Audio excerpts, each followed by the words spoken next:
Andhra Pradesh bauxite के बड़े भंडार हैं, हम भी बना सकते थे। अगर बॉक्साइट है तो एल्यूमिनियम बनाना कोई मुश्किल काम नहीं है, लेकिन हमने नहीं बनाया क्योंकि उसकी जरूरत नहीं थी। हमको जरूरत थी मिट्टी की हांडी की, इसलिए हमने मिट्टी की हांडी बनाई और उसी पर सारे रिसर्च और एक्सपेरिमेंट किए। इसलिए कुम्हारों की एक पूरी की पूरी जमात इस देश में खड़ी की गई कि तुमको भैया मिट्टी के ही बर्तन बनाने हैं। माने तुमसे बड़ा वैज्ञानिक कौन? अब ये कुम्हार जो इतने बड़े वैज्ञानिक हैं इस देश के, जो मिट्टी के बर्तन बनाकर हजारों साल से दे रहे हैं हमारे स्वास्थ्य की रक्षा करने के लिए, हमने उनको नीची जाति बना दिया। हम कैसे मूर्ख लोग! वो नीचे कहां है जरा बताइए। अगर प्रेशर कुकर की कंपनी जो बना रही है प्रेशर कुकर वो ऊंचा आदमी है, तो ये कुम्हार नीचा कैसे हो गया? ये ऊंचा नीचा हमने डाल दिया इस देश में, इसी ने देश का सत्यानाश कर दिया। ये ऊंचा नीचा कुछ तो अंग्रेजों ने डाला, कुछ अंग्रेजों के पहले जो मुसलमान थे उन्होंने डाला, और कुछ अंग्रेज और मुसलमानों के जाने के बाद हम काले अंग्रेजों ने इसको ऐसा पक्का बना दिया कि कुम्हार इस देश में बैकवर्ड क्लास है। जो सबसे बड़ा वैज्ञानिक काम कर रहा है मिट्टी के बर्तन बना बनाकर आपके माइक्रो न्यूट्रिएंट्स को, आपके सूक्ष्म पोषक तत्वों को कम नहीं होने देने के लिए मिट्टी का सिलेक्शन करता है। वो आपको मालूम है हर एक मिट्टी से बर्तन नहीं बनते। एक खास तरह की मिट्टी है वही बर्तन बनाने में काम आती है, और एक खास तरह की मिट्टी है जो हांडी बनाती है, दूसरे खास तरह की मिट्टी में कुल्हड़ बनता है, तीसरे खास तरह की मिट्टी में कुछ और बनता है। ये मिट्टी को पहचानना कि इसमें कैल्शियम ज्यादा, इसमें मैग्नीशियम ज्यादा इसलिए हांडी इससे बनाओ, और इसमें कैल्शियम मैग्नीशियम कम है इसलिए इसका कुल्हड़ बनाओ, ये तो बहुत बहुत बारीक और विज्ञान का काम है। ये सब कुम्हार कर रहे हैं, हजारों साल से कर रहे हैं, बिना किसी यूनिवर्सिटी में पढ़े हुए कर रहे हैं। तो हमें तो वंदन करना चाहिए, उनके सामने नतमस्तक होना चाहिए। कितने महान लोग हैं। दुर्भाग्य से सरकार की कैटेगरी में वो बैकवर्ड क्लास में आते हैं।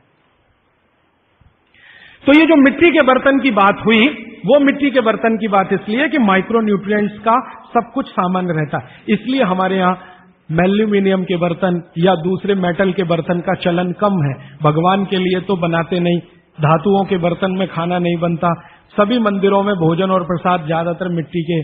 तो आप भी कर लीजिए ये काम, प्रेशर कुकर निकालिए, मिट्टी की हांडी ले आइए।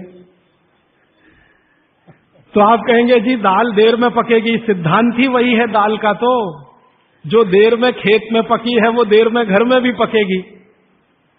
तो आप बोलेंगे फिर टाइम मैनेजमेंट कैसे होगा? मैं आपको सरल बता देता हूं, दाल को हांडी में रख के चढ़ा दीजिए, बाकी सब काम करते रहिए, घंटे डेढ़ घंटे में पक जाएगी, उतार लीजिए, फिर खा लीजिए। घंटे डेढ़ घंटे में आपके झाड़ू पोछा, दूसरे बर्तन साफ करना, कपड़े साफ करना, या जो भी काम करना है, पढ़ना लिखना, बच्चों को पढ़ाना, वो करते रहिए, वो दाल पकती रहेगी। ये है भागवत जी का सूत्र कि ऐसा भोजन नहीं करना जो बनाते समय, पकाते समय सूर्य के प्रकाश से वंचित हो और पवन के स्पर्श से वंचित हो।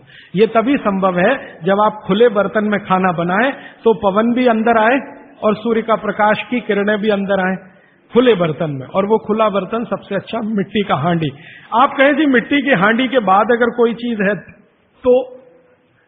तो हमारे यहां एक मेटल बनता है जिसको आप लोग कहते हैं एलॉय है, कांसा। कांसा आपने सुना है, शायद देखा भी हो किसी के घर में। तो दूसरा सबसे अच्छा माना जाता है कांसा, तीसरा सबसे अच्छा माना जाता है पीतल। अब ये कांसे और पीतल में भी हमने काम कर लिया कि अरहर की दाल को कांसे के बर्तन में पकाएं तो उसके सिर्फ 3% माइक्रो न्यूट्रिएंट कम होते हैं, 97% मेंटेन रहते हैं। पीतल के भगोने में पकाएं तो 7% कम होते हैं, 93% बचे रहते हैं। लेकिन प्रेशर कुकर में बनाएं तो सिर्फ 7% बचते हैं, बाकी खत्म होते हैं। अब आप तय कर लीजिए, आपको लाइफ में क्वालिटी चाहिए तो आपको मिट्टी की हांडी की तरफ ही जाना पड़ेगा। क्वालिटी ऑफ लाइफ की अगर बात आप करेंगे, माने जो खा रहे हैं वो पूरे शरीर में पोषकता दे, ये लाइफ की क्वालिटी की बात आप करेंगे तो मिट्टी की हांडी की तरफ ही जाना पड़ेगा। माने भारत की तरफ वापस लौटना पड़ेगा, इंडिया से। अभी हम हैं इंडिया में, जो बनाया अंग्रेजों ने, या बना दिया अमरीकियों ने। इस इंडिया से निकल के भारत की यात्रा करनी पड़ेगी। और मैंने पिछले 1-2 वर्षों में ये बातें गांव-गांव में कहना शुरू किया है, तो इसका परिणाम पता है क्या, कि कुम्हारों की इज्जत बढ़ गई है गांव में। गांव वाले समझते हैं कि ये तो कोई बड़ा काम कर रहे हैं हमारे लिए। और मैं मानता हूं कि मेरे व्याख्यान की अगर कोई सार्थकता है तो वो ये कि कुम्हारों की इज्जत इतनी बढ़ जाए कि वो पंडितों के बराबर आ जाएं, क्योंकि वो किसी से नीचे नहीं है, क्योंकि वो किसी से छोटे नहीं है। भले वो मिट्टी के बर्तन बना रहे हैं, बहुत वैज्ञानिक काम वो कर रहे हैं। और मजे की बात कि वो हांडी बना के आपको 20-25 रुपए में ही दे रहे हैं, प्रेशर कुकर तो 250-300 रुपए का है। और सबसे मजे की बात कि ये हांडी जब खत्म होगी, माने इसकी लाइफ पूरी हो जाएगी, तो ये हांडी फिर मिट्टी में मिल जाएगी और फिर वही मिट्टी से हांडी बन जाएगी। दुनिया में ऐसी कोई वस्तु नहीं है। प्रेशर कुकर के बारे में तो नहीं कह सकते आप, बायोडिग्रेडेबल है। तो आप कोशिश करें अपने घर में थोड़ा परिवर्तन करें। अब मैं आखिरी बात जो आज की कह रहा हूं वो ये, मैंने पिछले 2 वर्षों में मैं होम्योपैथी की भी चिकित्सा करता हूं। तो बहुत सारे पेशेंट मुझे फोन करते हैं, राजीव भाई ये। तो मैंने कुछ पेशेंट को खास कर कहा कि देखो भैया, आपको मैं कोई दवा नहीं दूंगा। तो कहने लगे फिर बीमारी कैसे ठीक होगी? मैंने कहा एक ही काम करो, मिट्टी की दाल खाना शुरू करो, मिट्टी की हांडी में रखी हुई दाल खाना शुरू करो। चावल खाना है तो मिट्टी की हांडी का। कहने लगे राजीव भाई कौन करेगा ये सब? मैंने कहा आपकी बीवी करेगी या आप करोगे? अगर जिंदगी चाहिए तो झक मार के आप करोगे, नहीं तो अमेरिका जाओ, कनाडा जाओ, जर्मनी जाओ, लाखों रुपए खर्च करो, फिर भी झक मार के वापस आओ, डॉक्टर कहेगा इलाज नहीं।